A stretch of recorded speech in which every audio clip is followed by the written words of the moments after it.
নমস্কার। আসাম তথা সারা ভারতবর্ষের প্রিয় জুবিনদা আজ আর আমাদের মধ্যে নেই। তাকে শ্রদ্ধাঞ্জলি দেওয়ার মতো ক্ষমতাও আমার কাছে নেই। তা সত্ত্বেও আমি ছোট্ট একটা কবিতার মাধ্যমে আমার পক্ষ থেকে তাকে একটুখানি শ্রদ্ধাঞ্জলি জানানোর চেষ্টা করছি। কবিতাটি লিখেছেন সুদীপ তন্তুবায় নীল। হারাওনি তুমি, হৃদয়েতে আছো, আছো এই পৃথিবী জুড়ে।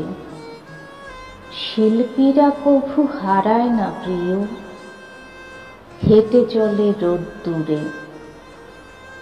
কত শত গান, কত অভিমান, কত সুর, ভালোবাসা ছড়িয়ে গেলে যে হৃদয়ের মাঝে ভালো থাকাদের ভাষা। হারাওনি তুমি, যাওনি হারিয়ে, খুঁজবো না অলি গলি। মধুর কণ্ঠে ভরিয়ে যে গেলে গানের শহরতলি। নমস্কার।